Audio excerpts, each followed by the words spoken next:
नमस्कार, मी सौरभ कोरेटकर. तुम्ही बघत आहात TV9 मराठी. आता आपण पाहूयात सुपरफास्ट 50 बातम्यांचा आढावा.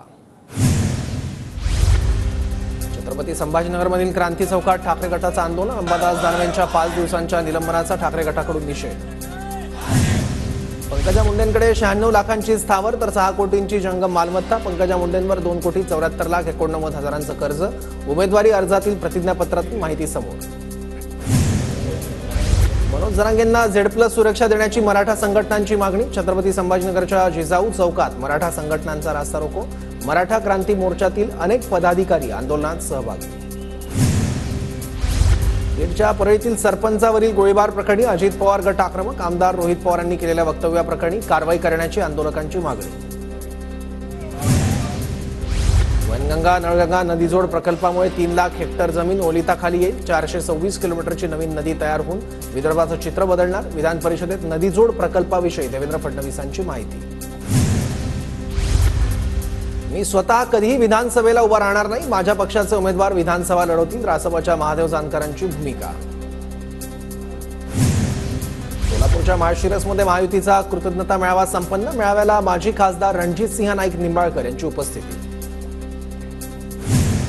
नांदेडच्या हिमायतनगरमध्ये ठाकरे गटाच्या पदाधिकाऱ्यावर जीवघेणा हल्ला. राजकीय वैमनस्यातून झालेल्या हल्ल्यात माजी नगराध्यक्ष कुणाल राठोड गंभीर जखमी. आरोपीविरोधात हिमायतनगर पोलीस ठाण्यात गुन्हा. सोलापूर पालिकेच्या ठेकेदाराला धमकावून खंडणी मागितल्याप्रकरणी शिंदे गटाच्या जिल्हा प्रमुखावर गुन्हा दाखल. मनीष काळजे असं गुन्हा दाखल झालेल्या जिल्हा प्रमुखाचं नाव. लाडकी बहीण योजनेत अडथळा आणल्यास कारवाई करणार. मुख्यमंत्री शिंदेंचा इशारा. तर 1 जुलैपासून अन्नपूर्णा योजना लागू. शिंदेंची माहिती. बुलढाण्यात तलाठ्याची ग्रामस्थांवर अरेरावी. व्हिडिओ व्हायरल झाल्यानंतर मुख्यमंत्री शिंदेंचा जिल्हाधिकाऱ्यांना फोन. नागरिकांसोबत हुज्जत घालू नका. तलाठ्यांना समजवा. मुख्यमंत्र्यांच्या सूचना. जळगावमध्ये राष्ट्रवादी काँग्रेस शरदचंद्र पवार गटाच्या जिल्हाध्यक्षपदासाठी नेत्यांमध्ये रस्सीखेच. जिल्हाध्यक्षपदासाठी माजी मंत्र्यांसह 4 जण इच्छुक. शेतकऱ्यांनी दूध उत्पादनाकडे पाठ फिरवल्यास समस्या निर्माण होईल. भविष्यात राज्यात दूध टंचाईची समस्या निर्माण होऊ शकते. दूध दरवाढीवर राजू शेट्टींची प्रतिक्रिया. अहमदनगरच्या अकोलेमध्ये दुधाच्या हमीभावासाठी आंदोलन. रस्त्यावर बैलगाडी घेऊन आणि शेण ओतून सरकारचा निषेध. दुधाला 40 रुपये हमीभाव मिळावा. दूध उत्पादकांची मागणी. सांगलीमध्ये दूध दरवाढीसाठी शेतकऱ्यांचं आंदोलन. जनावरांना सोबत घेत शेतकऱ्यांचा तासगाव तहसील कार्यालयावर धडक मोर्चा. नाशिकच्या फुलेनगर परिसरात वाल्मिकी आंबेडकर घरकुल योजनेच्या घराचा स्लॅब कोसळला. वारंवार घडणाऱ्या घटनेच्या विरोधात रहिवाशांचं धरणे आंदोलन. रहिवाशांना राहण्याचा पर्याय उपलब्ध करून देण्याची आंदोलकांची मागणी. बांधकाम कामगारांना साहित्य मिळत नसल्यानं कामगार संतप्त. साहित्य घेण्यासाठी बोलावून साहित्य न दिल्यानं कामगार आक्रमक.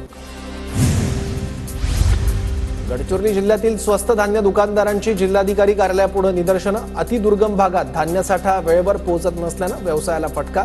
कमिशनऐवजी मानधन देण्याची दुकानदारांची मागणी. नांदेडच्या जिल्हाधिकारी कार्यालयासमोर स्वस्त धान्य दुकानदारांचं धरणे आंदोलन. कमिशनमध्ये वाढ करण्यात यावी. केशरी कार्ड धारकांना धान्य देण्यात यावं अशी दुकानदारांची मागणी. सोलापूरमध्ये फिटनेस सर्टिफिकेटच्या विषयावरून 6,000 रिक्षाचालक आक्रमक. रिक्षाचालकांचा जिल्हाधिकारी कार्यालयावर मोर्चा. फिटनेस नसलेल्या वाहनांना 2016 सालापासून आतापर्यंत प्रतिदिन 50 रुपये दंड भरावा लागणार. सरकारचा नियम तर या नियमातून वगळण्याची रिक्षाचालकांची मागणी. संत ज्ञानोबांची पालखी 2 दिवस सासवडमध्ये मुक्कामी. सासवडमध्ये दर्शनासाठी सकाळपासूनच भाविकांची गर्दी. अहमदनगरच्या नेवासा तालुक्यात माऊलींच्या पुण्यभूमीत रिंगण सोहळा पार पडला. संत ज्ञानेश्वर माऊलींच्या पायी दिंडीचं पंढरपूरकडे प्रस्थान. पुण्यामधील नवेगाव नागझिरा व्याघ्र प्रकल्पातील पर्यटनाला 30 सप्टेंबरपर्यंत बंदी. पावसाळा असल्यानं व्याघ्र प्रकल्पातील पर्यटन 3 महिने बंद राहणार. जळगावच्या सराफ बाजारात चांदीच्या दरात 1,000 रुपयांची वाढ. चांदीचा दर प्रति तोळा 90,000 रुपयांवर. गणेशोत्सवासाठी उद्यापासून एसटीचं आरक्षण सुरू. 60 दिवस आधी आरक्षणाची मुभा. गणेशोत्सवासाठी विशेष गाड्यांची सोय. कोल्हापूर जिल्ह्यात मुसळधार पावसाची हजेरी. जोरदार पावसामुळे कोडोली, चिकुर्डे, निलेवाडीमध्ये वारणा नदी पात्राबाहेर. रत्नागिरीतील धरणांवर पर्यटकांना जाण्यास बंदी. लोणावळ्यासारखी घटना टाळण्यासाठी पाटबंधारे विभागाचा निर्णय. रत्नागिरीतील 68 धरणांवर सुरक्षा रक्षकांची तैनाती. सिंधुदुर्गच्या आंबोली धबधबा आणि कावळे 7 परिसरात पर्यटकांचा ओघ. पर्यटकांची संख्या पाहता 50 सीसीटीव्ही बसवण्याचा जिल्हाधिकाऱ्यांचा प्रस्ताव. दुर्गच्या सावंतवाडी जिल्हा परिषद शाळेची इमारत एका बाजूने कोसळली. शाळा बंद असल्याने मोठा अनर्थ टळला. मात्र कोसळलेल्या इमारतीत शाळा सुरू ठेवल्याने पालकांमध्ये नाराजी. अमरावतीच्या मेळघाट व्याघ्र प्रकल्पातील जंगल सफारींना 3 महिन्यांचा ब्रेक. पावसाळ्यामुळे जंगलातील सुरक्षेच्या कारणास्तव प्रशासनाचा निर्णय. साताऱ्याच्या पाचगणीमध्ये मुसळधार पाऊस. वाऱ्याच्या वेगामुळे पर्यटकांना रिव्हर्स वॉटरफॉलचा नयनरम्य नजारा. सांगलीतील वारणा नदी ओव्हरफ्लो. नदीपात्र तुडुंब भरल्यानं शेतकऱ्यांमध्ये आनंदाचं वातावरण. पुण्यात जिल्ह्यातील 8 तालुक्यांमधील पर्यटन स्थळांवर जमावबंदीचे आदेश. मावळ, मुळशी, हवेली, आंबेगाव, खेड, जुन्नर, भोर आणि वेल्ह्यातील पर्यटन स्थळांवर बंदी. पुणे जिल्हाधिकाऱ्यांचे आदेश. 40 गावात पावसाची दडी. पावसाअभावी कपाशीचं पीक वाळलं. दमदार पावसाची शेतकऱ्यांमध्ये प्रतीक्षा. परभणीत झालेल्या पावसामुळे पिकांना संजीवनी. कोमेजून गेलेली पिकं पुन्हा बहरली. शेतकऱ्यांमध्ये समाधानाचं वातावरण. सांगलीच्या शिराळ्यात एनडीआरएफच्या पथकाकडून दरड प्रवण क्षेत्राची पाहणी तसंच नागरिकांशी संवाद. आपत्ती उद्भवल्यास कोणती काळजी घ्यायची याबद्दल नागरिकांना मार्गदर्शन. यवतमाळमध्ये 21 बुलेट चालकांवर कारवाई. कारवाई दरम्यान बुलेटधारकांचे सायलेन्सर वाहतूक शाखेकडून जप्त. महाबळेश्वरच्या घावरी तोड्यात वाहून गेलेल्या वृद्धाचा मृतदेह सापडला. पोलीस आणि ट्रेकर्सच्या मदतीने मृतदेह बाहेर काढण्यात यश. लातूर जिल्ह्यातील तगरखेडमध्ये शेतीच्या वादातून निवृत्त शिक्षकाला बेदम मारहाण. आरोपी विरोधात औराद शहाजी पोलिसात गुन्हा दाखल.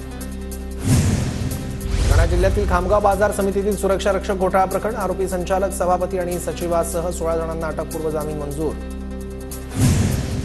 नाशिकच्या गंगापूर रोड, कॉलेज रोड परिसरात अनधिकृत अतिक्रमणांवर महापालिकेची कारवाई. थेट कारवाईचं नागरिकांकडून स्वागत.